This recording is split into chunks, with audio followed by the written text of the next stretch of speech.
Hi and welcome back to Milk Mummies. I'm joined today by Julia Saubier, an actor, martial artist, and now a fellow mother navigating this wild, beautiful balance of creativity and motherhood. You've seen her shine on screen, break boundaries in global pageants, and now she's pushing her artistry across different countries and cultures.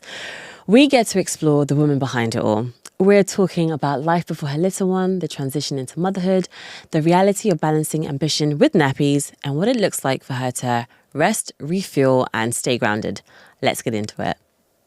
Hello, Julia. How are you doing today? Hi, I'm good. Thank you so much for having me. Not a problem at all.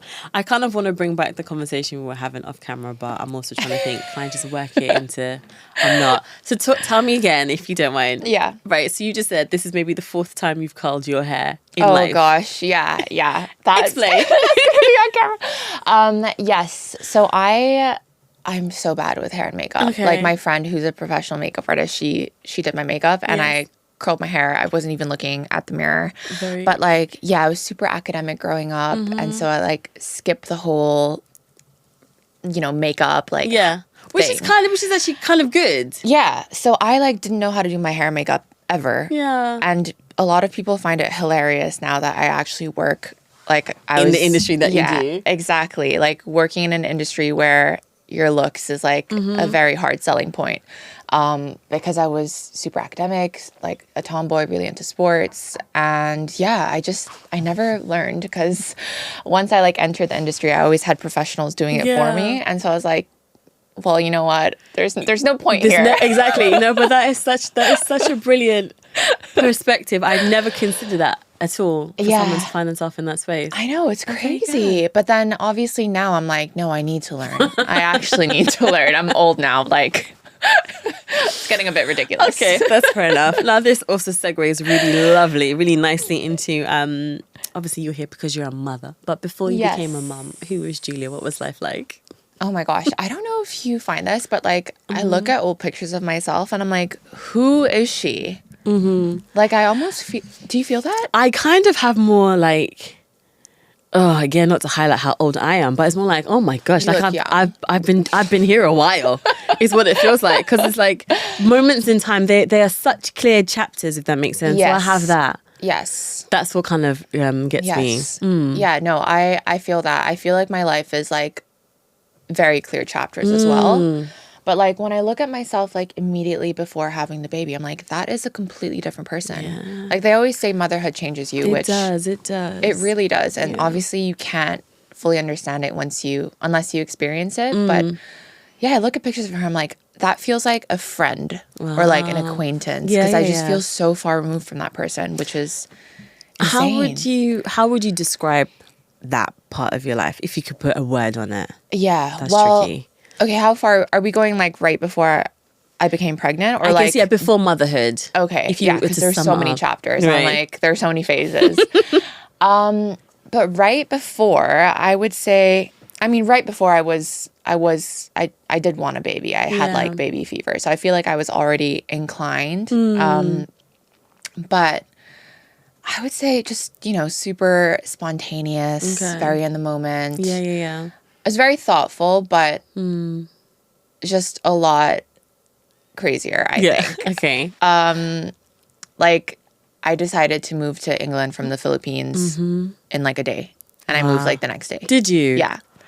That's all coming up. I can't wait to dive into this. Oh gosh. Why? Or just what? Just...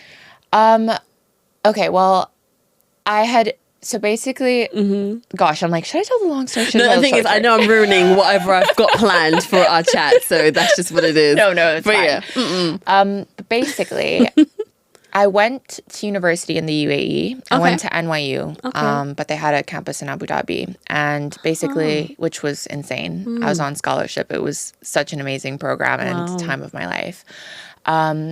And that's kind of where I found my passion for film. Okay. Yeah. So before, it's crazy because I went to my university, school club fair. Yeah. And the first day of university, I was like, oh, I know for sure I'm definitely... The one club I know that I'm not going to join is the film club. Oh, wow. So you already had that in your head for sure. Okay. I was like, I'm definitely not doing this club. But then I ended up somehow signing up and... falling in love with There it. we go. But, What were you studying when you went to uni? my intention was to pursue development economics. I wanted to work for like, I was really into like microfinance and like social enterprise, development work. So that was kind of like my jam. But I moved from economics into social research and public policy, which is kind of like sociology and like politics and economics combined. Put together, yep. Yeah. And then I went to an American school, so you can study multiple things. I also studied film and new media production just because basically the school is really small. And I did theater, so I was in the theater production. Okay. And a lot of the people that also were in the theater production were, film majors. So I kind of got roped into like producing a lot of the thesis films. And so, yeah, I just fell in love with film. There you go. And I was really into journalism, like at that point. Yes. So I wanted to do like, gosh, I'm sounding all over the place, but this is exactly how I was before I had a kid. I'm pursuing a million things. But yeah, I was really into, I wanted to be an international war correspondent. Okay. So it's kind of linked, like journalism and film, obviously very different, but still media. Exactly. Still media, documentary kind of vibes and style, speaking to people. Exactly. And then also with the socioeconomic, when you want to do the sociology side of things, it all makes sense. Yes, there's a plan. There was a plan there for sure. In my mind, there was a very clear plan. And then, I just got really into film. And basically, I was like, you know what? I started seeing it as like a powerful tool to like change society, change people. And I was like, okay, maybe I want to pursue this. So I did an internship. This is circling back to your question. After I graduated, I did an internship in London, and then really liked it, but I didn't feel quite ready to just like pursue film. Okay. And so I was like, I need a master's. Like, I also was still in the mood to study, if that makes sense. No, I get it. My best friend's like that. I feel like she didn't leave uni for 1,000 years because she did one thing, then the next thing. It was all related and correlated, but exactly. I understand that bug. Yeah, I was like, I still feel the need to study, and like I really want to pursue like my other academic interests, and I also want to have something as like a backup, just in case. But so I went to London, really loved it. I actually interned. I did 2 internships here, actually. One the summer before I graduated, which is crazy now that I think about it. I actually interned on Wes Anderson's Isle of Dogs. Did you? Which is like insane. Like, you're thinking about doing film and you're interning with Wes Anderson. Like, that is crazy. There you go, yeah. It was crazy. And then I actually interned for BAFTA the next summer. And I was like, you know what? I really love London, but let me do my master's. And this could be the place that I move to afterwards if things don't work out, like where I'm going next. Yeah. So then I moved to China. Oh, wow. Very random, but it makes sense in my mind. I did my master's there. And then I was kind of back and forth between the Philippines and China. We'll probably get into this later. And it was coming up to Brexit. I was like, I have to decide. Do I want to move to the UK? Because if I do, the time is now. And so I was like, you know what? I'm moving. So I literally, I told my parents I was moving. Yeah. I barely had any money because obviously I hadn't worked. Yes. I was on scholarships and stuff. And I moved here. I didn't even have a house. Oh my goodness. I didn't even have a house. I literally was like... Ticket, packed something. Yeah, one-way ticket. I think it was like one suitcase and a carry-on. Yeah, so very spontaneous. Oh, I love it. Scary or... No, because I was used to doing this stuff. This was like a Tuesday for me. I was like, got it. Fair. Okay, cool. My next question was going to you've obviously lived and studied around the world, or at least internationally. What parts of your past shaped the woman you've become today? I love that there's this whole energy of spontaneity and a lot of adventure. Is that still with you now? Oh, now? Yeah. Oh, gosh. On how it feel shaped like you, I guess. That has turned itself on its head. Okay. It's almost crazy. I feel like, gosh, before I was like the least risk averse person ever. Like, I was such a risk taker, super spontaneous, very adventurous. Since becoming a mom, I feel like that part of me is present, maybe like in how I'm creative or like how I work. Yeah.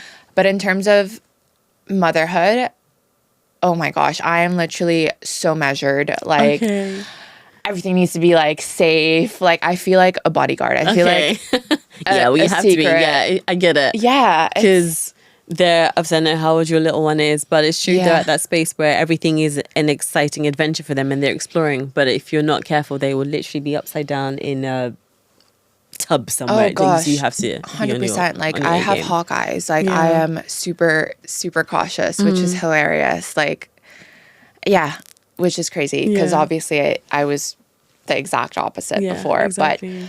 But no, obviously, like, you know, my heritage, that's obviously shaped me, and whether or not I'm taking risks or more careful, like, that is still going to be a part of who I am. Yeah, understood. Yeah, so my dad is French and my mom is Filipino, and I grew up in the Philippines, born in France, grew up in the Philippines, and went to school in the UAE and did my master's in China. Have lived in places in between. So yeah, I feel like being multicultural and like influenced by all these physical places is definitely still influencing me in how I parent as well, and like what I want to expose my kid to. Understood. No, for sure. I really want to go to the Philippines. I haven't. It looks so have to. Beautiful. It is on my list of places to go. And I have to. And the food. Anyway, let me not go into down the food route. Anyway, forget about that. Did you always know you wanted to be a mom? Yes. Okay. Yes. I always knew I wanted to become a mom, but growing up, I was extremely ambitious, extremely focused on my studies and on my career. So I always thought it was always on the back burner, but not something like I was like craving or envisioning from young. When I was younger, I was always envisioning my career and like how I would be successful. And motherhood was just like there, but not like something I was yearning. I was like, oh yeah, I'm gonna be a mom. Yeah, but I'm not like it'll happen. But you're not like zoning for it right then. Yes, because I was super focused on like I didn't even care about boys. Like I was that type of person. But then it makes sense, as you said, super academic. Yeah, as you said, you're a bit sporty as well. Yeah, those were your goals and ambitions. So you saying things like, you know, hair and makeup wasn't a big feature. You didn't give time to that. You had things to do. You had shit to do. Literally. Basically. But it wasn't until, oh gosh, I was just going to reveal my age here. But you know what? Let's reveal it. I'm 31, by the way. Okay. Wait, am I 31? Nothing. Oh my goodness. Am I 31? Wait, yeah, I'm 31. Yeah, I'm 31. Yes, I'm 31. But yeah, it wasn't until my I'm like, am I? I am, definitely. Okay. I have these moments too, but this is pretty funny. Yeah. So you're approximately 30 to 31 currently. Yes. Maybe. Let's, make it an approximate Got it. But yeah, it wasn't until I want to say like 26, 27, 28. Yeah. And I eventually got pregnant at 28. Okay. When I really was like, I really, really, really want to become a mom. Like, this is like my true calling. And like, I want babies. Yeah. That's sweet. Yeah. So I definitely have always wanted to be a mom, but have only really given it more attention like recently. Yeah. No, understood. What was your pregnancy or your birth journey like? Like, how was that emotionally and physically? Yes. Well, not all things went to plan with my pregnancy. But once that was sorted, like some external things out of my control, I, was very blessed to have a low risk pregnancy and thankfully like not too many, symptoms or anything like really bad, which obviously I'm so grateful for because that's I know so varied for everyone. And that's all you can really hope for. And people have it so different. So yeah, very blessed about that. And at some point during the pregnancy, I think I was around like 8 months. Okay. I felt so much peace. It was crazy. Like, because I'm so ambitious, I feel like you always kind of want, like, I always kind of wanted more. I'm like, all right, where am I going next? Like, you feel the success or whatever milestone you've unlocked for a bit, but then you're kind of like still unsettled. That's how I kind of felt. Okay. But at some point during the pregnancy, like, I was like, oh my gosh, I felt so much peace. Like, this is exactly where I needed to be. I like at the exact time that I needed it to happen, which, yeah, I wish everyone could experience that level of peace. Obviously, it wasn't perfect. There was stuff that happened. But once, you know, moving along, like I'm even like, oh my gosh, so rare to have like that feeling. The birth, I did mention this beforehand. I mean, I wish I could say positive things about it, but unfortunately it wasn't a positive experience. Which I think beforehand I was a bit, you know, anything can happen with a birth, like, which is just crazy. Like, I'm obviously very grateful that I have a baby and that he's fine and we're okay. But anything can happen, which does make it really scary. And going into it, I was extremely positive, extremely prepared. Like, I had done 2 antenatal classes, like super well researched. I had like everything prepared, as I'm sure same. I'm we that all person are. too. Yeah, as much as you can be, while still trying to be open, because we've never, at least for me, I'd never done it before, so I didn't really know what to expect. But I knew that I had to be, as much as I wanted a safe, happy birth, and I didn't want to have a C-section, I didn't want to be induced, etc. But I was aware that if something happened or changed, then I have to be open to that as much as I can be. Exactly. So there's being prepared, but also understanding you are going with the flow, whatever that flow is as well. Exactly. So that's a tricky space to No, maintain. exactly. I mean, obviously, that's the perfect, that you've described it perfectly. But then past a certain point, there's only so much that's within your control. Like, it then comes down to the hospital, the care that you receive, the people who are looking after you. And unfortunately, that wasn't great. And since giving birth, like, I've looked into some more of the NHS's failings, which is, they release like these annual maternity reports where they like disclose information. And gosh, every time I read a new statistic, I'm like, that's insane. Like, there needs to be some reform. Obviously I'm not speaking about people within the NHS, because people are very qualified and competent, some of them, and very passionate about what they do.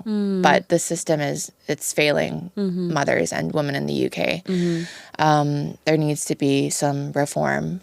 Because No, I was just gonna say it's great that you say that or highlight that, just because I know that there are loads of different organizations and just people coming together and really trying to highlight things like what you've just mentioned. I had Meg from the postpartum plan, where postpartum care, the understanding about it, around it, is something that needs to be highlighted more. So I know she's working with MPs to get more light and more information on there. 5 times more they deal with women of colour, but in particular Black women, where at one point the stat was Black women are 5 times more likely to die in birth or die from something birth related. I think it might even, I literally looked this up yesterday. I think it's 4 times. I thought I saw it at 3.5. Maybe it's gone back up to 4. But again, so they do insane, amazing work. Then you've got I'm going to ruin the name, which is absolutely dreadful, the Maternal Health Alliance, Maternal Mental Health Alliance. They also work to also tackle anything that's related to maternal mental health. So I know there are maybe not so much lots of, but I think there are companies and organizations on the rise, which I think is incredibly key. Because as you said, it's a space that needs a lot of work, needs a lot of support. And maybe these conversations have been happening for years and years and years. It's just now that we're in 2025 and we have the language, or we have the info and the drive to push things more with real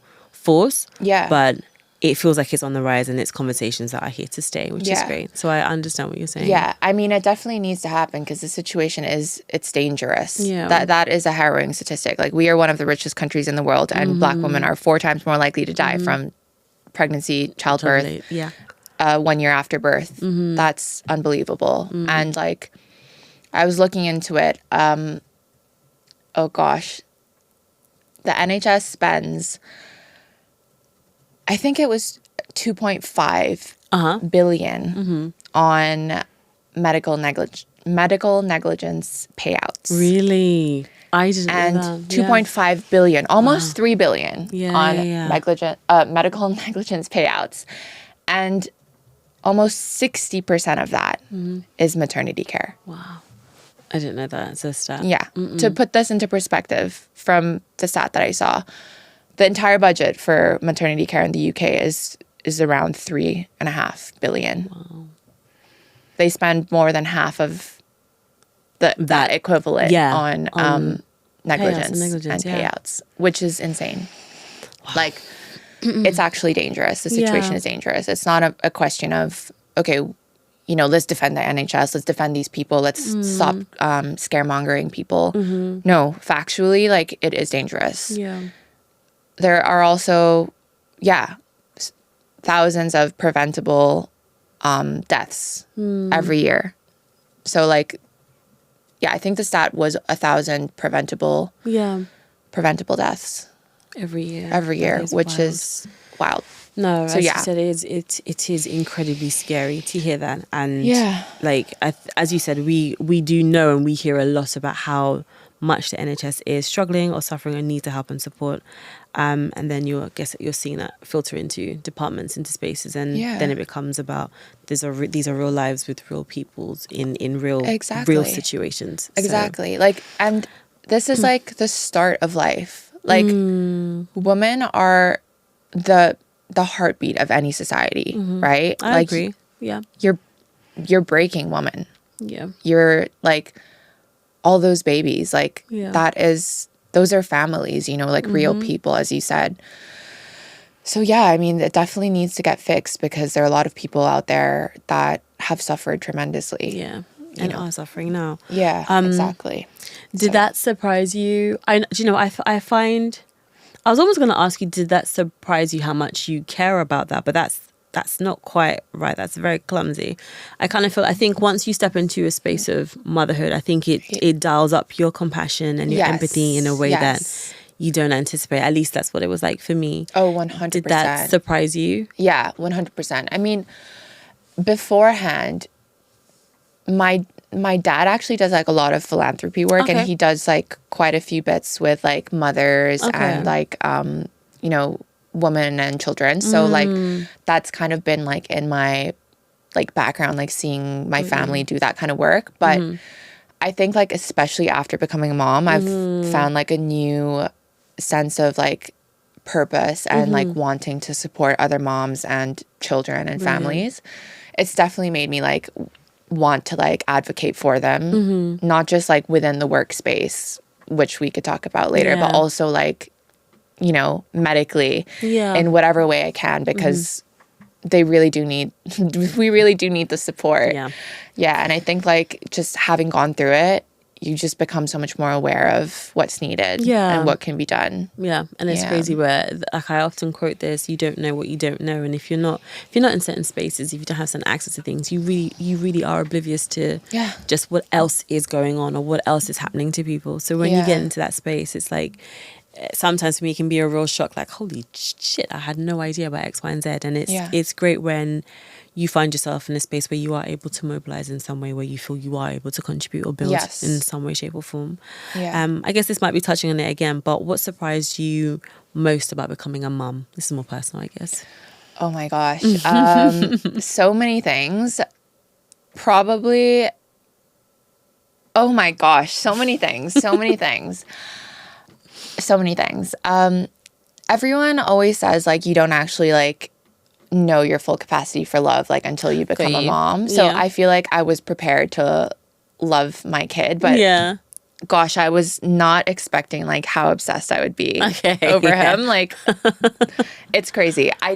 Obviously you imagine like having a cute kid and like a kid that you love. But like I didn't imagine him to be like so cute. Yeah. So that was definitely one thing. The other thing is probably the anxiety. I was not expecting anxiety because it was just not a known emotion for me. As I said, were you an anxious person at all in any which way? No, zero. This is why I did all this crazy stuff, because I had this is true, of course. You were just like, I'm here for it, I'm grabbing life, let's go. I had like zero anxiety about anything. I'm like, it's either gonna work out or it doesn't, and if it doesn't, I'm gonna find my way. But the anxiety was something I was not prepared for at all. Oh my goodness. Did motherhood change, or rather, did motherhood challenge any of your old beliefs that you had about yourself or about your body, about the path of life you were taking, anything like that? Probably everything. Yeah. Probably everything. I couldn't name one thing just because it really, when you birth a child, you're also rebirthing yourself. Yes, 100%. Like it is a new era for you as a person. Like there's a whole new understanding of personhood that you have and womanhood and yourself. Yeah. So I feel like everything did change. And, you know, with motherhood, it's not all highs. Like, Yes. you do 100%. have really low moments where even like basic like competencies, like you start to question because it's just so tiring and so draining. So 100%, like I did have moments where I was questioning like even like basic competencies. I was like, what's happening? Like, I'm so sleep deprived. I get it. Like, so sleep deprived. You haven't done this. Have I eaten today? Oh wait, no wait. Did I shower? No, I did. Oh gosh, showering. That was like a luxury. Just listen to me. So I completely understand. I used to pride myself on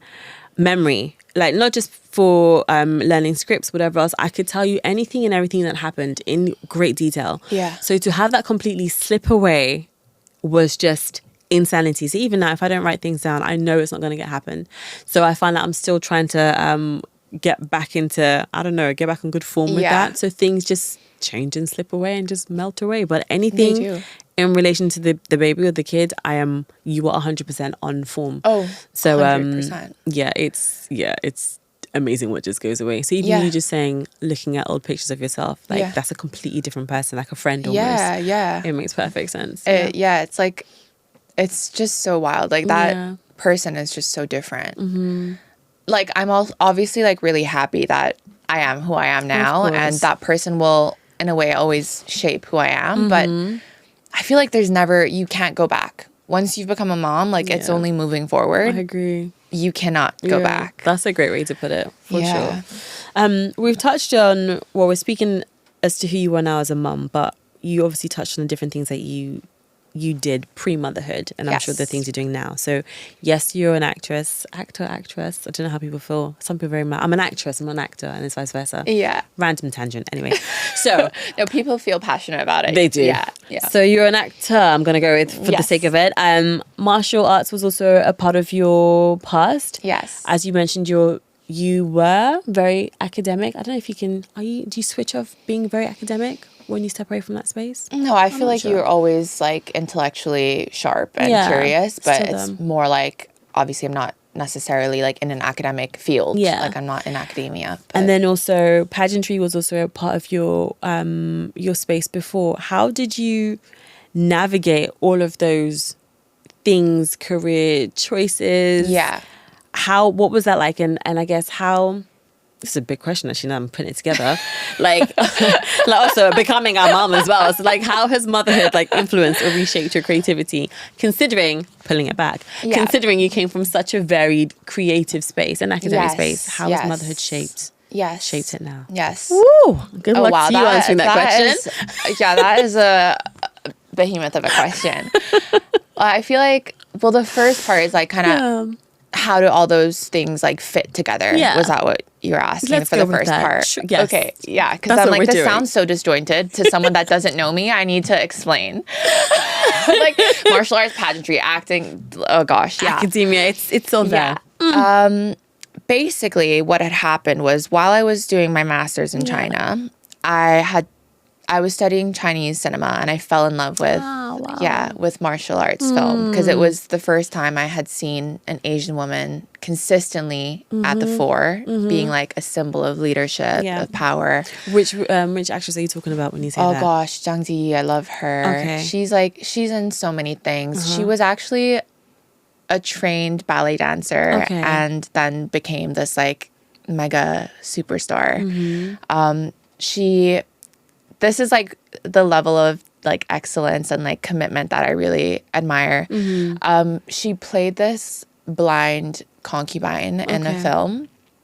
And so she lived to be able to play that role. She lived with a blind woman in the mountains for like 3 months. Wow. So that she could like understand like her mannerisms and how she moves. So yeah, she's an icon. But yeah, so I fell in love with that and was like, you know what, like I actually want to learn the craft behind all of this. Okay.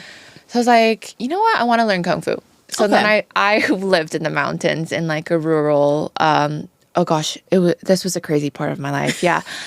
I lived in like rural China, in a Chinese monastery and military school, and I was training in Kung Fu. And I did that for 8 hours a day, which was insane. What does that even look like? It was crazy. I did 2 different setups. So the first like at the monastery, the next at the military school. But for the most part, you wake up at like 5. You do your first training, then you have breakfast, then you do your second block of training, then you have lunch, then you have rest, then you do conditioning. Okay. And then you do your, at this point, your 4th block of like exercise. Okay. And then in the evening, you do like form practice. So like anything like that you want to like perfect, but it's not like intensive because obviously you've been training the whole day. But that was absolute insanity. And yeah, I fell in love with it. And that's kind of how I decided, okay, maybe I actually want to pursue acting because I want to use like my body as my instrument and my tool. And I want to find a way to incorporate this into my work. And so that's how I was like, okay, I'm going to pursue acting. Amazing. But before that, I did the whole Miss Universe thing. Yeah. Because I was so passionate about activism, being at the forefront of like so many conversations about race, nationality, gender.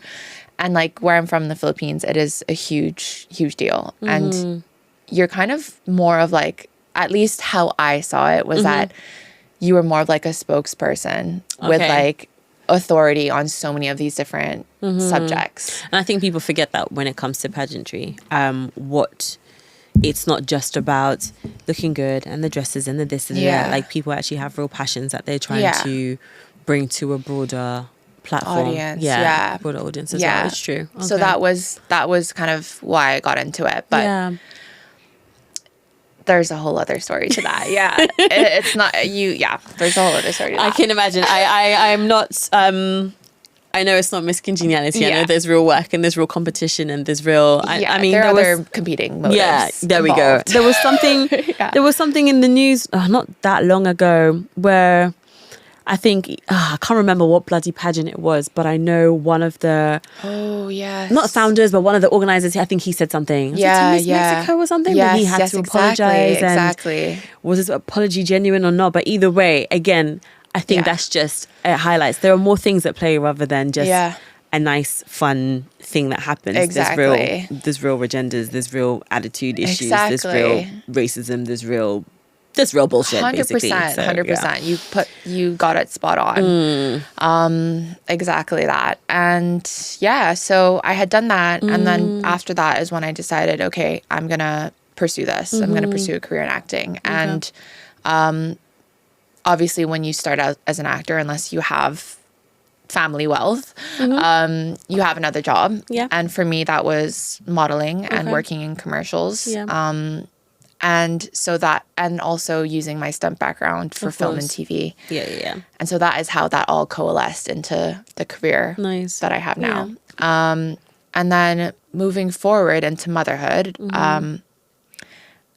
you're handling this very well, by the way. You've worked through the weird way that I put that question. Fantastic. You've done so well. Keep going. I love that you think that. So that was, my background before motherhood. And going into motherhood, I was set on keeping my career and continuing on with my career, although some of these things have changed. For example, unfortunately, I've gotten injured, which has led to re-injury and becoming a mom and thinking about growing my family. I think that although I love martial arts and obviously I wanted stunts to be a big part of my work and my career as an actor, I've made the decision to kind of, I still would love to do it on film sets, but it's not my priority. so yeah, kind of not retiring that part of my career, but not pursuing it full focus. Like there are other roles that speak to me more since becoming a mom, and also just being more realistic about the toll that both pregnancy and motherhood and being a professional special action stunts person, like those are massive tolls on those take massive tolls on your body. So just being realistic about that. But it's definitely changed my creativity for the better. Okay. For the better, because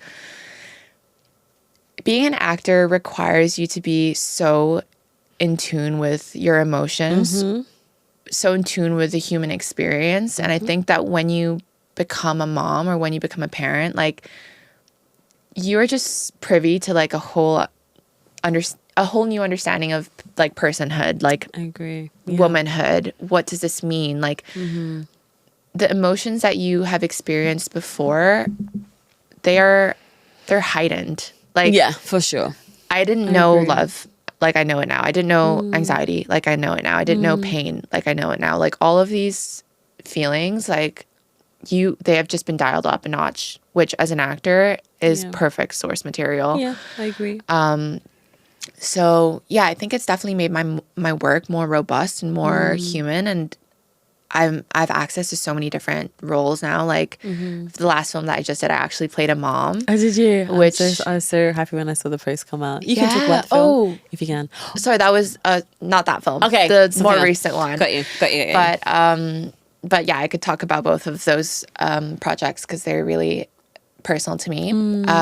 But not only that, in my creativity, I've become so much more efficient. Okay. Because you don't have time. Exactly. You have to be efficient. Yeah. Which is almost the best anecdote to like getting stuff done as a creative person. Because when you're creative, like of course you want to like revel in whatever ideas that you have. Exactly. And take your time and feel it and love it. I'm doing all the swing and now, develop so it feels like it and just figure it out. But no, like being a mom has made me so efficient, which has made me more productive. Yep. Which is incredible because that's exactly what you need. Exactly. Couldn't agree more with you. Yeah. Did you feel pressure internally or externally to bounce back into the world if you had that into work? Yeah. Like I would say societally, there's definitely a pressure to bounce back, and being in an industry where your looks are a huge part of whether or not you're booked. Your career, that's undeniable. Like there is that pressure. Thankfully, it's so weird because I actually, well, there are two things. So the first thing is that my mom, once she had me and my brother, she snapped back. Okay. Like fast. She was tiny. So I was almost kind of expecting to not gain weight. Got you. Which is, I know it sounds crazy, but I was just like, my mom, this is my mom. I'm going to be like that. Exactly. And also I think that's often the first place you sort of pull parallels from, like, what the women are like in your family. Yeah. And then, maybe what the women are like in your father's family. So you might start to draw some correlations, thinking I might be more like this, more like that. So that kind of makes sense. Yeah. You know? Yeah. So there was that part. And then another part of me was I was actually looking forward to looking different because I'm like, I'm actually so excited to see what I look like. Exactly. You know, maybe I'll get more jobs. Like, you know. Sorry, no, I thought that's who me. Go. Yeah. Yeah.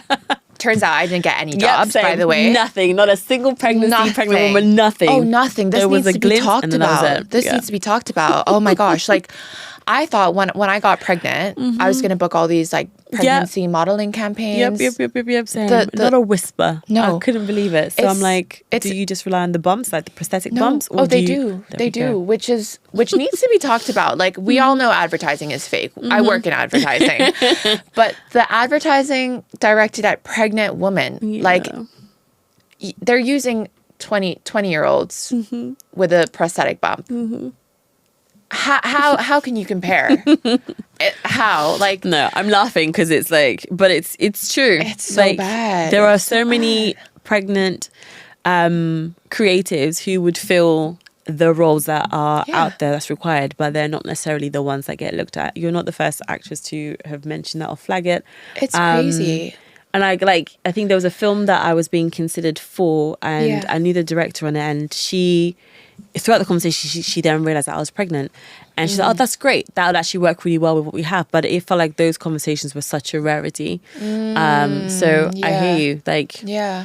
I guess we can buy the bump. That's better. I'm just shocked. Like, why don't you hire actual pregnant women? So you're giving pregnant women a relatable, honest representation of what a pregnant woman looks like. Yeah, it looks like goes through, or why that product Yeah. works best for her. Not I mean, guys, we're a telling you what to 20-year-old do. that's not pregnant. Literally, like, these companies need to be shamed. ASOS. Yeah. Got it. Going back to your question, I surprisingly, for the industry that I work in, I didn't feel pressure to bounce back. Nice. Okay. I think also because I was looking forward to it, and I have to say, all of my agents were amazing. That's My great. agent Nina, who Yeah. you know, was Nina.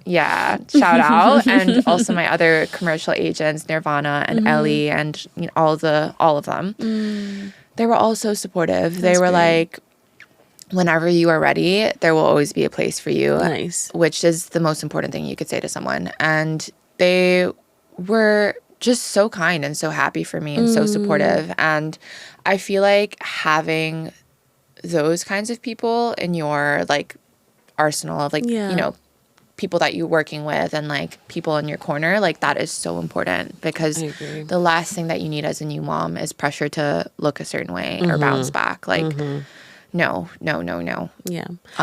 Yeah. Have your ambitions shifted or gotten deeper, maybe? in a Yeah. way? 100%. It's funny, like when I told Nina I was pregnant. So by the way, I was working up until I shot a full commercial at like 5.5 months pregnant. No one knew. I know, I knew. Okay, okay. Because I didn't show until like 6 months properly. Wow, okay. Yeah, which is quite crazy. So I told my agent quite late. I told them all when I was around six and a half. I guess you wouldn't need to if you're not really showing. Yeah, or if you can hide it. Yeah, or, things like that. Yeah. So when I told her I was pregnant, I was like, "Oh, but don't worry, I'll be ready in like 3 months. Like, just give me like a month or two. By month 3, like I'll be ready to start working again." And she gave me the best advice, which was, I'm ready for you, but there's absolutely no pressure. You actually don't know how you're gonna feel, which is, if anyone who is pregnant is listening right now, listen to this. You do not know how you are going to feel after you give birth. The one thing that is going to happen for sure is that your relationship to work is going to change. Yep. In what direction, in what way, that's for you to decide, because every woman has a different birth, has a different pregnancy experience, has a different child. Yeah. You don't know. What if their child has,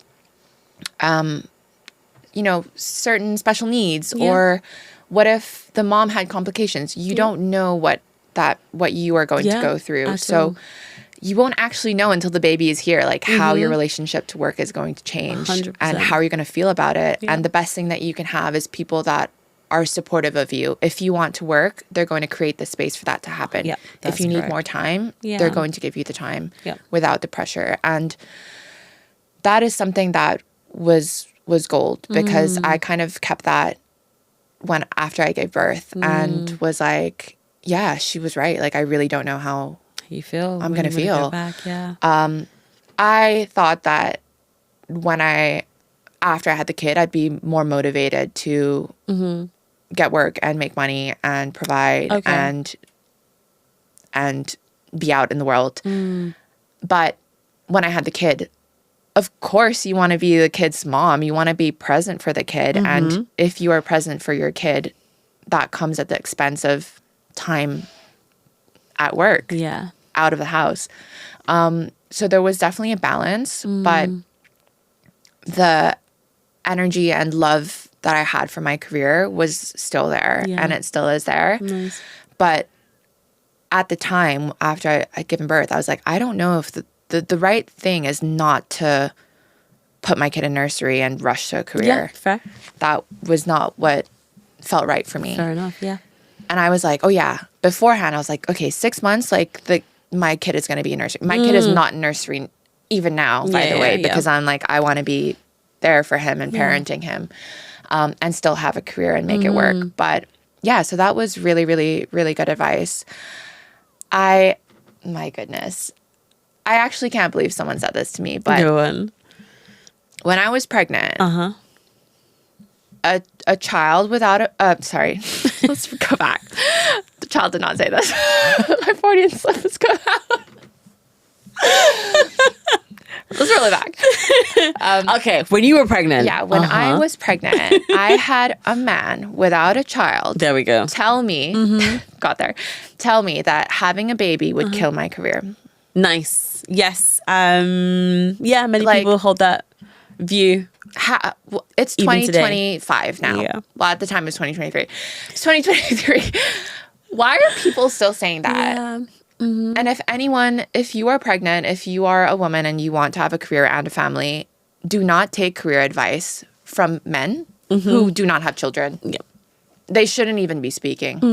They shut up. Really, like, you shouldn't be speaking. I can't believe the audacity. Did you know this person? Oh yeah.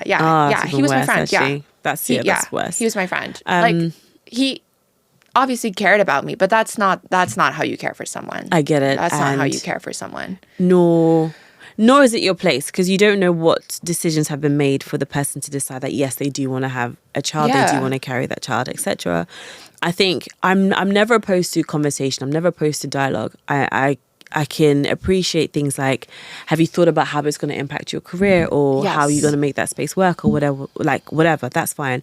But to say that you cannot, or this will ruin, that to me is insanity. You don't know me. You don't know me to say things like that. Exactly. Because if you knew me, you'd know anything that's a challenge motivates me more. Like, I'm going to show you this is how it's done. So you would give me more fuel. But if you knew me, you would never, it couldn't be said to me. So that's really, it's frustrating that that's a friend of yours to have said that. And it wasn't, I can kind of potentially, because you're a friend, try and stretch to, it was probably a well-meaning question, but it was just placed awfully.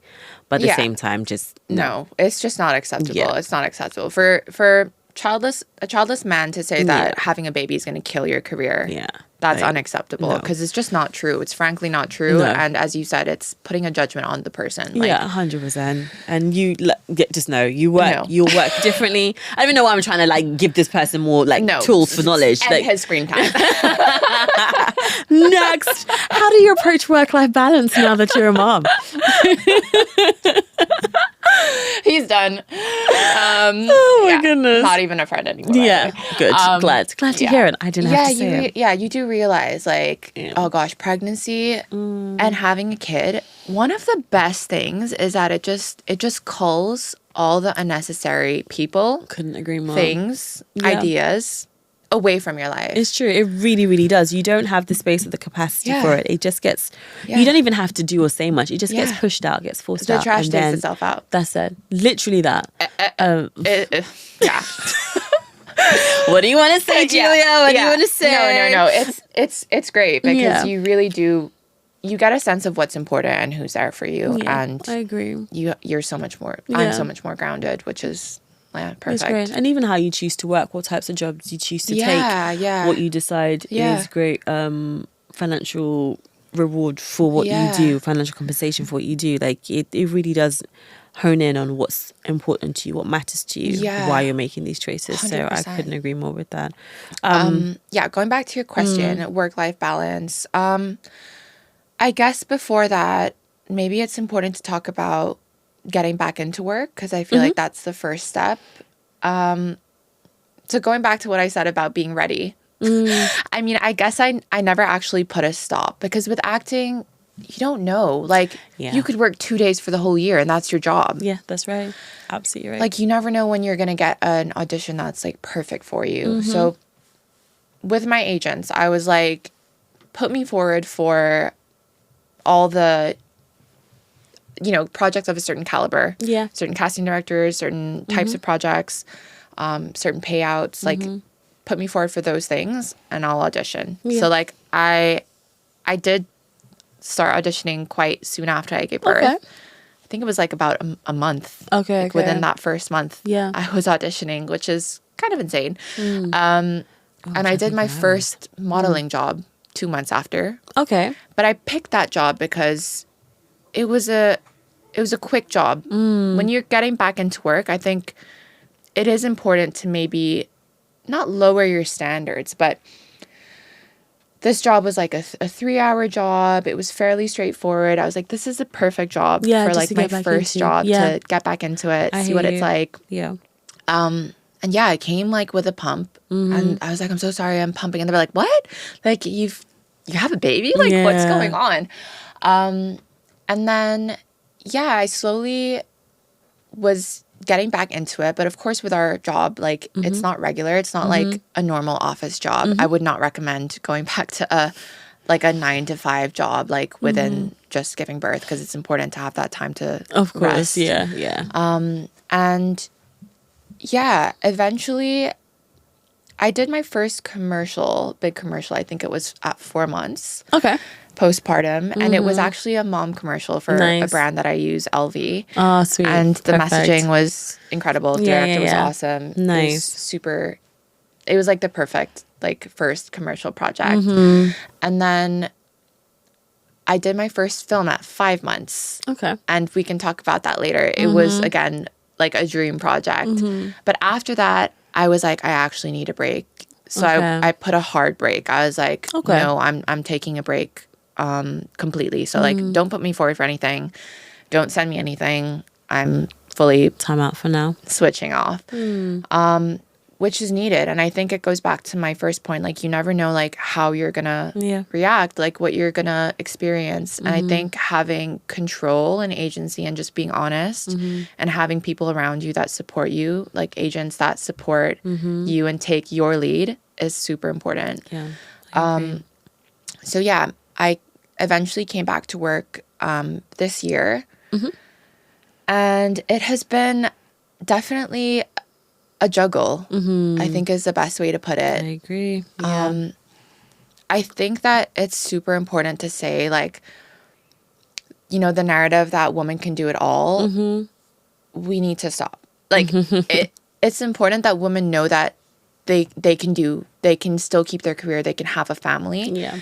But to say that they can do it all without any caveats is unfair to women because it puts like unrealistic expectations on them, and B, like it's just not true. Like unless you are like a business owner with a very established self-sustaining business, you cannot be a full-time stay-at-home mom and a full-time career woman because you need to like the very nature of both of those things is that they both require time. Yeah, they do. You cannot do two things at once. That's the thing. You can't split yourself into multiple versions of yourself. And it is just that balance that you have to try and find. And I think I can't remember who it was. I know a guest would have said this here as well, where it was like understanding you can do it all, but at different times. Yes, exactly. You have to like understand what season you're in or what phases are going to be focusing on X, Y, and Z. Yeah. And I was saying that's something that I sometimes kind of struggle with because not that I'm trying to do it all, but I know I have a lot on my plate. Yeah. And so I need to understand that it has to be in phases, in seasons. And I think that's the bit that I can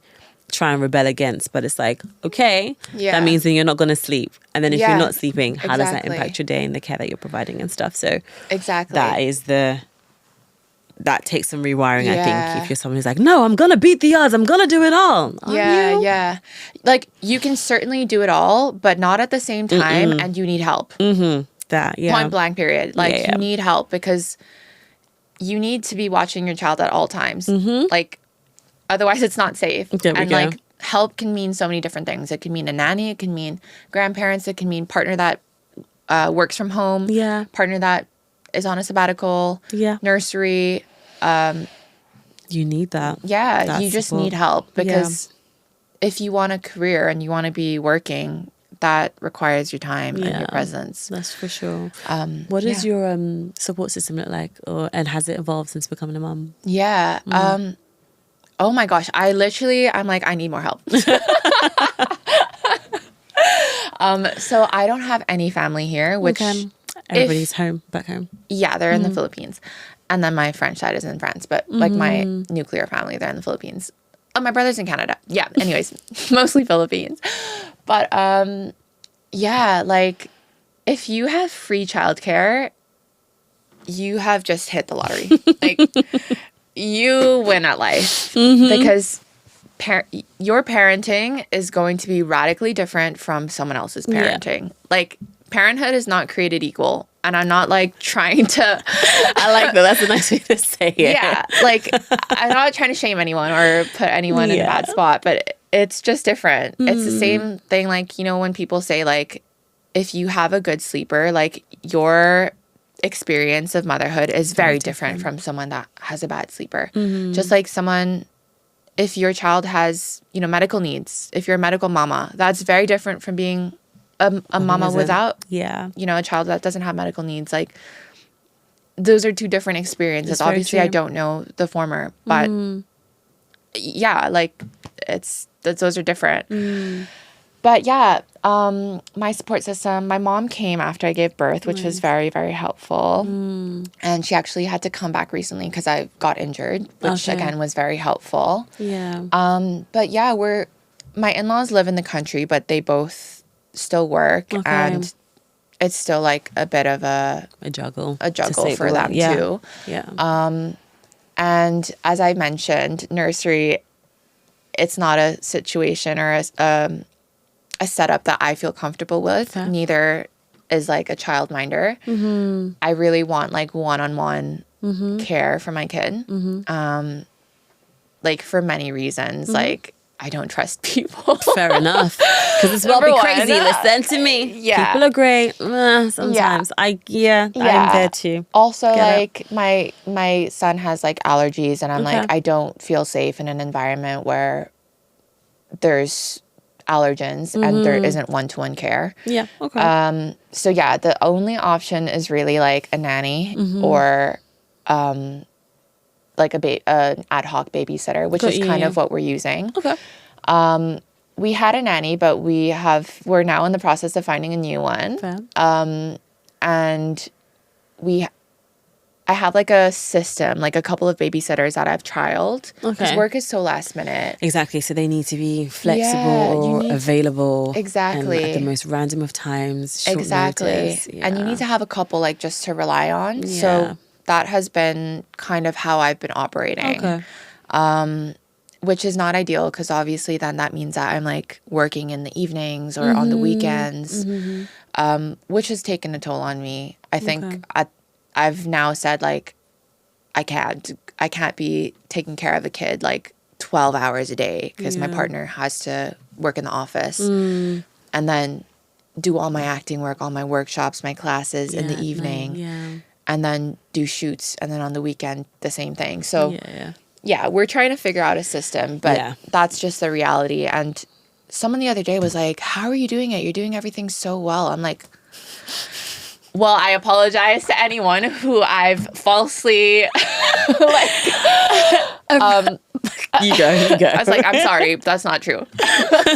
A friend of mine said to me, she said, you make everything look so easy. And I know, but the easier you make it look, the harder I know it was to do, because she's a creative as well. Yeah. So it's great when you have people on the other side who are like, I get it, that's what it looks like, but I know you must be like like a duck or a swan where your feet are going 1,000 miles under the water. Yeah. So there's that. I think I will always receive the compliment, that's fantastic. Yes. But it's like, I haven't had this, I haven't had sleep, I haven't eaten, I haven't, like, what's been compromised. There we go. Yeah. Much better way of putting it. No, 100%. Yeah. Like something is always, it's always at the expense of something. Yeah.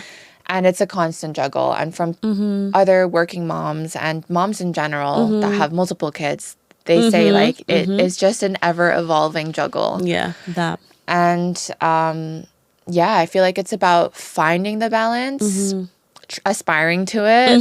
And as you said, like, thinking about things in like seasons or shifts, like you can't have everything all at once. So like, what am I gonna prioritize like in this moment in this season? Yeah.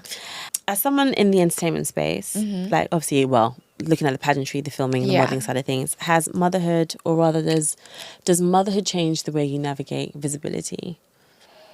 Like in Like, my own visibility? Yeah, or, I guess so. Like how you want to be, seen, how you want to be treated, perceived, Yeah. that sort of thing.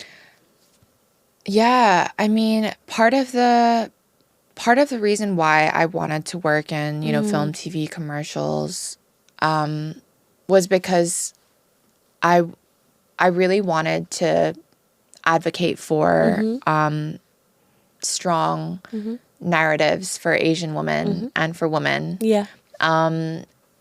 Especially because I didn't feel like I had that growing up. And film and TV, it's such a powerful medium. Like, it really does shape your sense of self, 100%, your sense of belonging, your sense of understanding the world around you and how you relate to it. And so I really wanted to expand that for not just Asian people, not just women, but for people. Like, I wanted to make that, I wanted to make a difference in that way. Yeah.